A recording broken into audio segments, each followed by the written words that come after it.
બાપ પહેચાન વિના પ્રેમ ક્યારે ન હોય, પહેચાન વિના પ્રેમ ક્યારે. અદ્ભુત પ્રસંગ મને યાદ આવે એટલે તમને કહી દઉં. એક વાર મહાત્મા ગાંધી એક મોટા શહેરમાં જઈ રહ્યા હતા અને એ વાત પ્રસાર થઈ ચૂકી હતી કે ગાંધીજી પધારવાના છે. એટલે બહુ લોકો, ગાંધીના ચાહકો બહુ લોકો એ શહેરમાં આવી રહ્યા હતા. ગાંધીજી ટ્રેનમાં આવી રહ્યા હતા, પણ આગલા બધા કાર્યક્રમથી થોડા થાકેલા હતા. જગ્યા મળે એટલે ઉપલી સીટમાં સુઈ ગયા હતા.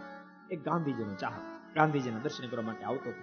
ગાંધીજીને કોઈ દી જોયેલા નહીં, પણ એટલી બધી ટ્રેનમાં ભીડ હતી. ગાંધીજી સૂતા હતા, લઈને ઘૂસતો માર્યો, હે બુઢિયા સૂતો છું, ભાન મળી છે કે નહીં?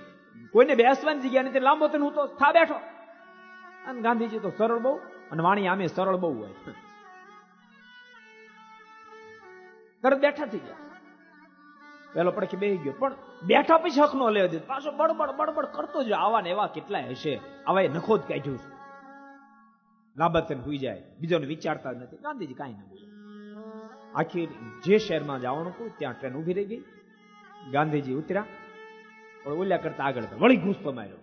એક બાજુ અટક્યા, આગળ ને આગળ છૂઠા જેમ ઉભો છે તે વળી ગાંધીજી એક બાજુ રહી. પેલો આગળ ઉતરી ગયો અને બધાને ખબર હતી આ નંબરના ડબ્બામાં ગાંધીજી આવી ગયા છે.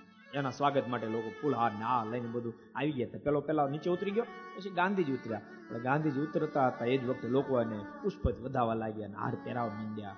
પેલાને ખબર પડે, ઓહો, જેને હું આખા રસ્તે ઘૂસતા આવ્યો એ જ સ્વયં ગાંધી છે. પછી તો બહુ પસ્તાણો, માફી માંગી, ઘણું કર્યું. યાદ રાખજો, ગાંધી ક્યારે મળી ગયા. એકલા મોજ લીધા જે વાતા નહોતા. આખે રસ્તે મોજ લેતો એવો હતો.